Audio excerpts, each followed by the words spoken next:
라고 해야 되는데 후쿠하고 파이어벤트하고 비교하면 파이어벤트가 더 아나키스트죠. 후쿠는 담론의 공간, 비담론의 공간 시스템 자체는 인정한.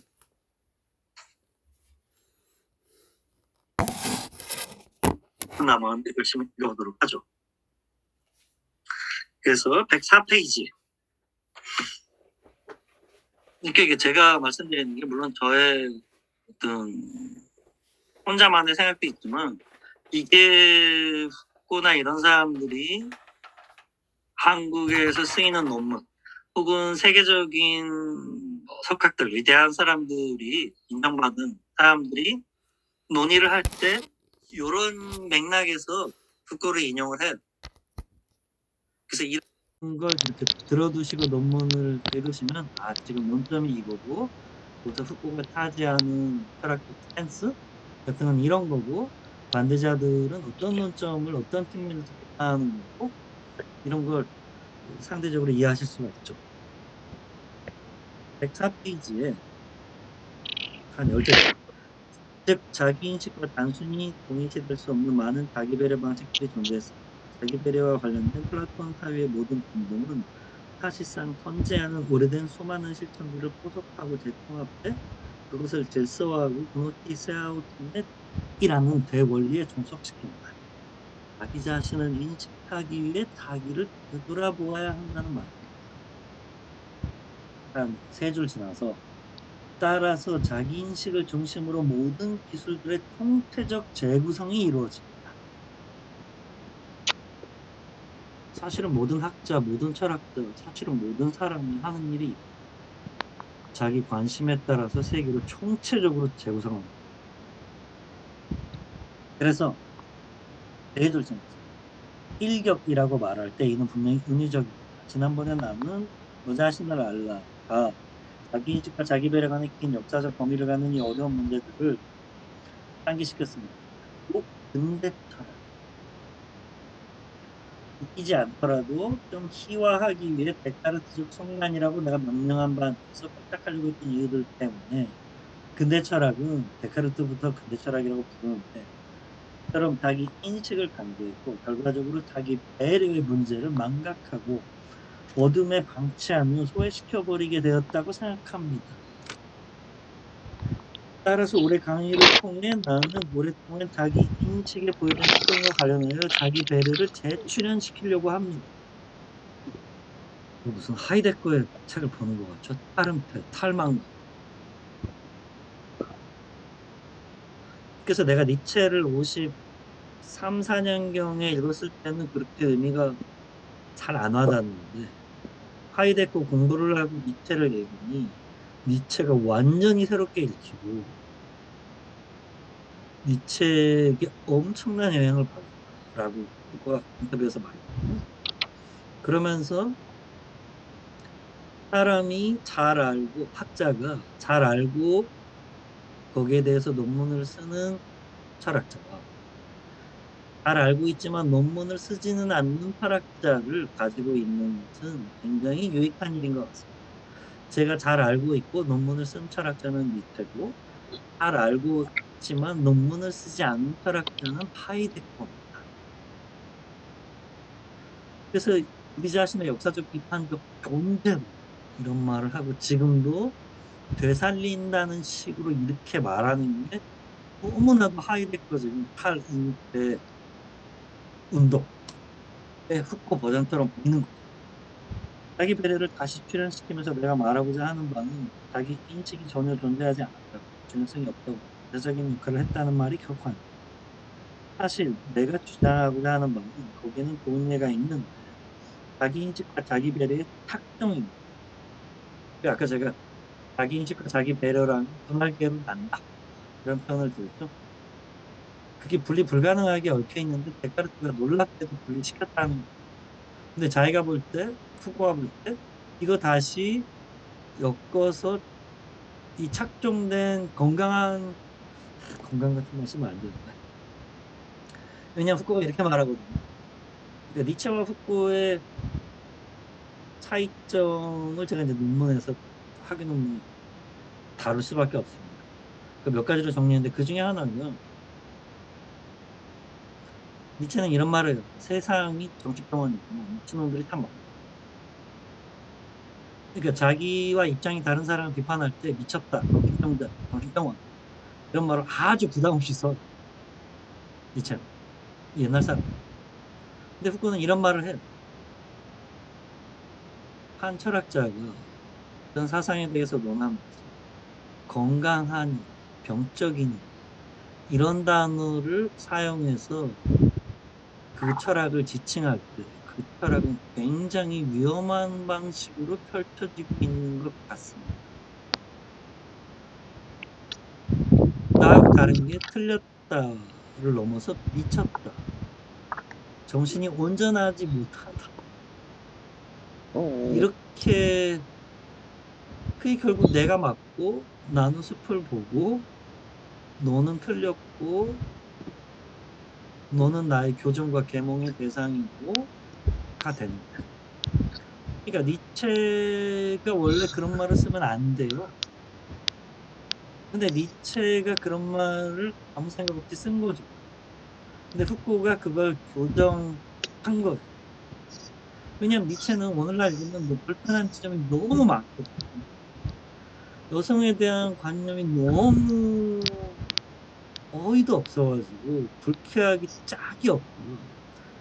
그 철학은 막스주의에서 비판하듯이 제국주의 철학으로 그 영남대 박헌규 교수님이 그 반민주적인 너무나 반민주적인 이런 책 썼는데 그 정리가 잘 돼 있잖아요. 니체는 진짜 확실한 반민주주의. 니체의 목표는 자기가 명확하게 말해요. 어리석은 대중들로부터 소수의 천재를 보호하기 위한. 그게 사실 일정 부분은 말이 될 수도 있는데 너무 그 거리의 파토스가 인간들 사이에 질적 차이가 있다는 거. 아까 말씀드렸듯이 데카르트가 민주주의의 기초를 쌓은 게 인간을 질적으로 절대 보지 않고 수학적으로 수량적으로 여기 1cm와 저기 1cm, 여기 1kg와 저기 1kg, 나의 이성과 너의 이성 사이에 질적 차이가 전혀 없는 거로 가정했기 때문에 왕의 에고와 나의 에고, 코기토가 완벽하게 대등해요. 그러니까 1637년에 데카르트가 방법 소설을 써서 이런 얘기를 했을 때 왕정은 무너진 거예요. 실제 같은 나라에서 1789년, 한 150년 후에 실제 왕정이 무너졌죠. 왜냐면 인간들 사이에 질적 차이가 없으니까. 그 인간들 사이에 질적 차이가 없을 때 그 나들 사이의 시민사회적 연대를 도덕성에 입각해서 구축하는 게 칸트죠. 프랑스 대혁명의 시대가 완벽하게 똑같은 시대죠. 1780년. 그리고 그게 산업혁명의 시대입니다. 그리고 그게 벤담이 1789년, 1791년에 파놉티콘을 쓴 시대고 사드가 자기 책들을 쓴 시대고 비샤가 임상해부학, 임상병리학을 발명한 시대고 그런 식으로 전부 이 근대 시대 1775년에서 1825년 사이에 오늘 우리가 현대, 그러니까 뭐가 말하는 현대는 자기가 살던 1970년대인데 현대의 모든 기본 규칙들이 세팅됐기 때문에 그 세팅됐던 그 50년을 잘 연구해야 현대를 파괴할 수 있다. 이런 주장을 펼치다가 후쿠가 갑자기 76년에 성역자 1권까지 그렇게 가다가 갑자기 그리스가 그리스도교 이런 걸 연구하니까 얘가 이제 반동적 도덕주의를 회개하고 엄청 공격을 아주 틀린 말이 아닐 수도 있는데 기본적으로 오해에 기초했거나 혹은 이해에 기초했다고 말할 수 있죠. 마르크스주의적 관점에서 보면 결국 부르주아 철학이냐 아니냐가 중요한 건데 마르크스주의는 윤리학이 따로 없고 부르주아 사회의 타도에 도움이 되면 선이고 프롤레타리아 사회의 도래에 도움이 되면 선인데 후쿠가 프롤레타리아 철학 혹은 마르크스주의 자체 안티테제를 정립하니 후코는 반동이 돼야 돼.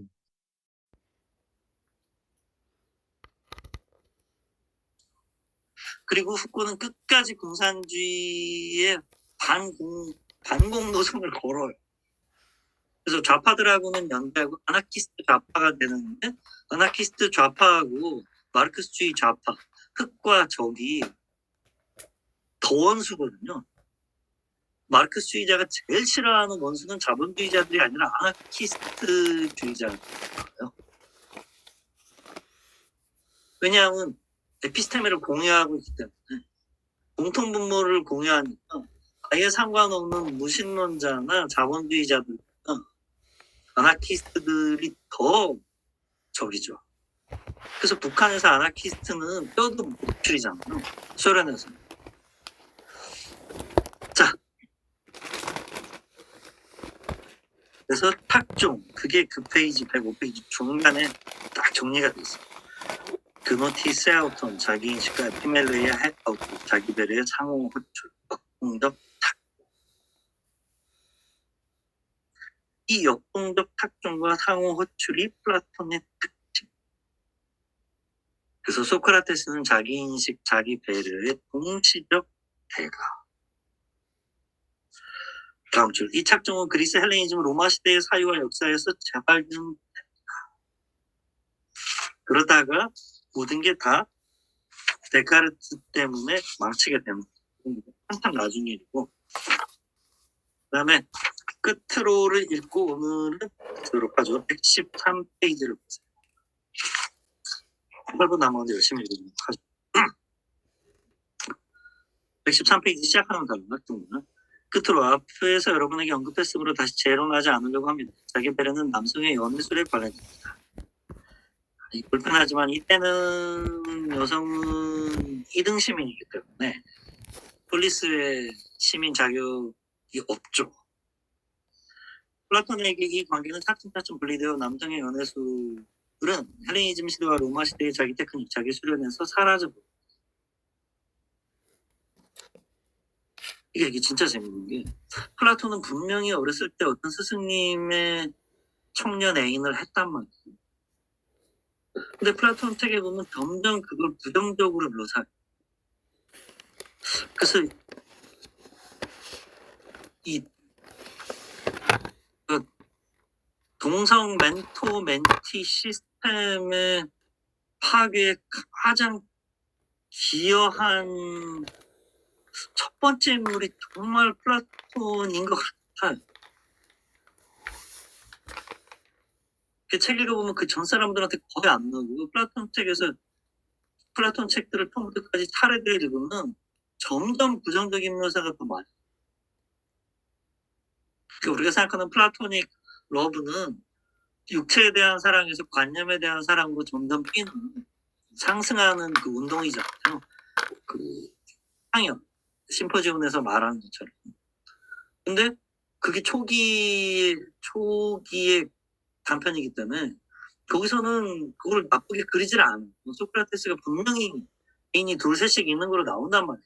알키비아데스도 분명 그런 맥락이. 근데 뒤로 가면 그런 관습적 찬양이라고 해야 되겠죠? 그게 벌써 수백 년 내려온 걸 테니까. 그런 게 점점 없어지고 좀 비판적으로 확실히 묘사를 해. 왜 이렇게 되는지 모르겠어요. 사라져버립니다. 물론 예외는 있습니다. 페르스의 풍자시를 읽어보면 스승 코르누투스는 페르스의 연인으로 등장합니다. 마르쿠스 아우렐리우스의 프로와 프론토 간의 서신을 읽어보면 그들은 연인으로 등장합니다. 따라서 이것은 아주 어려운 문제입니다. 이 테마들, 연애술과의 관계, 교육과의 관계, 정치와의 관계는 자기별의 역사를 구성하는 일련의 변화들과 함께 현존했습니다. 알키비아데스는 문제 제기를 통해 자기별의 긴 역사를 알고 있고, 동시에 이 문제에 수반된 플라톤주의적이거나 친플라톤주의적 해결이 무엇인지를 잘 보여주고 있습니다. 이런 맥락에서 알키비아데스는 보편적 자기배려의 역사를 증거하는 게 아니라 엄밀히 플라톤적인 자기배려 형식을 증거하고 있습니다. 자기배려가 그 형식과 완전을 유일하진 않더라도 적어도 그 절대적으로 지구한 형식인 자기 인식에서 찾고 있다는 거지, 플라톤주의적, 신플라톤주의적 관점에서 자기배려를 특징 짓습니다.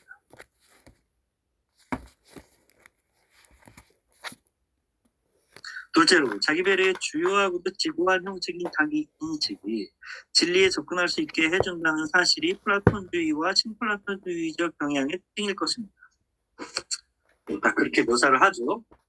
끝으로 진실 접근이 자기 자신 안에 있는 신성을 재확인할 수 있게 해준다는 점이 신플라톤주의와 신플라톤주의적 자기 배려의 세 번째 특징입니다. 자기 인식, 신성의 인식, 자기 안의 신성의 재확인. 바로 이것이 신플라톤주의와 신플라톤주의의 토대를 이루는 형식입니다. 이러한 요소들은 신피타고라스주의와 뒤오는 신플라톤주의 운동 안에 있을 수 있었던 상호 간섭에도 불구하고 에피쿠로스주의, 스토아주의, 피타고라스주의의 자기 배려 형식에서는 발견되지 않습니다. 어디서 발견되냐? 아리스토텔레스에게는 발견돼요.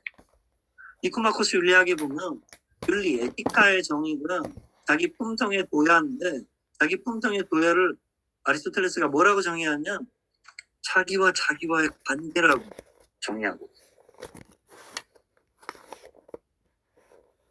그러니까 플라톤, 아리스토텔레스, 그 다음에 여기 이러저러한 사람들한테 있다가 없어졌다가 데카르트가 완전히 없앴다가 니체를 따라서 후코가 되살리는 식으로 지금 말하고 있어요. 그러니까 이게 하이데거의 기획을 따르는 것처럼 은폐됐던 걸 찾아낸 것입니다. 이게 진짜 아쉬운 거예요.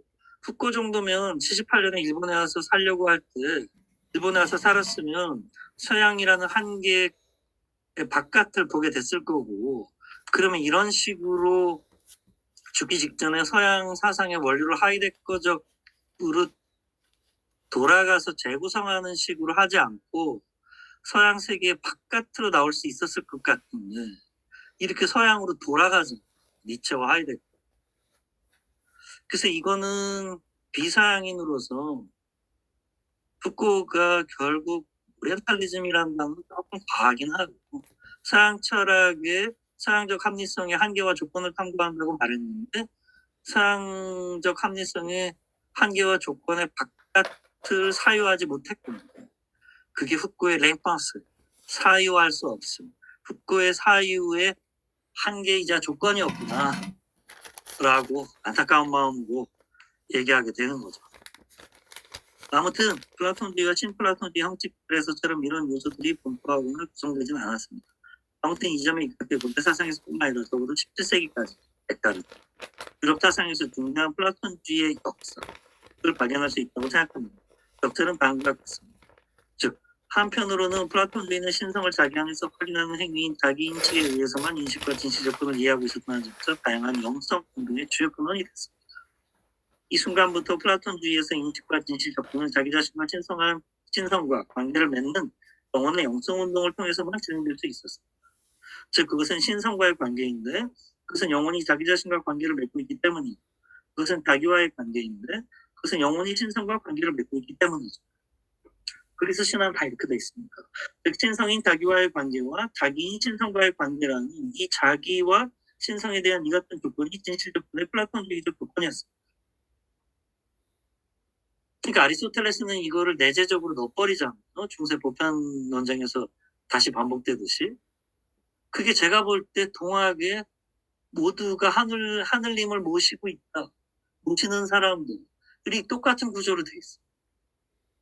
내 안에 신성이 있고 자기를 인식하는 것은 자기 안에 신성의 인식, 영성의 인식인 거죠. 자기에 대한 올바른 인식이 자기에 대한 올바른 배려와 세계와 자신의 관계를 재정립하게 해주는 거죠. 그래서 해월의 향하소리는 자기 배려와 자기 인식을 통합한 그걸 모르는 상태에서 해월이 아리스토텔레스나 플라톤을 읽었다고 생각하기는 완전 불가능한 네. 순의 사상을 자신의 방식으로 민중 버전으로 리포맷 한 것. 이거는 오늘날의 지식인들이 저나 김용희 박사 때문에 거기서 발표를 한 건데 그런 분들의 맥락을 따라서 윤석산이나 이런 분들, 김용옥이나 김재한 이런 분들이 해월 사상, 그러니까 동학 사상을 해석하잖아요. 그런 과정을 전문 철학자가 무슨 전문이라고 테크니컬하게 기술적인 국고적인 이게 용어들이 되게 복잡한 기술적으로 분석할 필요가 있다. 이게 제가 할 수 있는 일이다. 라고 생각을 하는 거죠. 그래서 그런 논문들을 계속 쓰는 겁니다. 여러분도 이제 또 여러분만 쓰실 수 있는 영역이 있겠죠. 따라서 우리는 어떻게 플라톤주의가 이전의 영성운동의 요인 토대 분위기 변경이 되어버렸는지, 또 왜 이 운동의 한복판과 정점에 그노시스 운동이 있었는지를 이해할 수 있습니다. 그러나 이와 동시에 왜 플라톤주의가 후기 합리성 발달이 지속적인 환경을 써 있는지를 알 수 있습니다. 합리성이란 말은 근대에 발명된 단어이거든요. 근대 이성의 합리성인데 옛날에는 합리성이라는 단어 자체가 없죠. 라치오는 라치오고 회종이면 회종이고 리젠이면 리젠인데 라셔널리티라는 단어는 없고 그 나중에 훨씬 나중에 발생하는 거죠. 마치 동일한 수준에 있는 두 사물처럼 영성과 합리성 간의 대립되는 의미가 없었기 때문에 플라톤주의는 영성을 요구하지 않는 순수인식을 발전시키는데 결정적인 환경을 제공했습니다. 왜냐? 플라톤주의의 핵심은 진실에 접근하기 위해 자기가 자기에게 가하는 모든 자기의 모든 배려가 자기인식, 즉 진실의 인식이 있다는 사실을 증명하려는 시도이기 때문입니다. 이 전반부에 제가 볼 때 이 페이지가 최종 종합이에요. 이러한 맥락에서 자기인식과 진실의 인식행위, 일반적으로 인식의 여정과 방식은 영성이 요구하는 사항들을 자기 안에 흡사해 제거해버립니다. 그 결과 플라톤주의는 고대 문화와 유럽 문화 전반에 걸쳐 이중적 역할을 하게 됩니다. 그래서 후쿠오가 성역사 쓰다가 말고 이 시대를 연구한다는 거죠. 자기 정당화를. 즉 플라톤주의는 진실 접근을 위해 필요한 영성 조건들을 부단히 다시 제기함과 동시에 인식, 자기인식, 신성의 인식, 본질 인식 속에서 영성이 요청하는 바를 제거시킵니다. 바로 이 점이 알키비아데스와 이 텍스트가 여는 역사적 관점과 관련해 내가 논의하려고 하는 바입니다. 다음 시간에는 에피멜레의 하우트의 문제가 다른 즉 1, 2세기의 에피쿠로스주의와 스토아주의에서 어떻게 나타나는지를 살펴보도록 하겠습니다. 그리고 그 다음 세기쯤에 사실 1, 2세기도 이미 부각됐는데 실제 그리스도교 신학의 정립은 2, 3세기로 사실은 4세기 이후 380년 이후가 확실하게 되니까 그거의 마지막 단계가 에피쿠로스와 스토아에게 어떻게 나타나는지 보겠다 이런 말을 하는 거죠. 네, 감사합니다.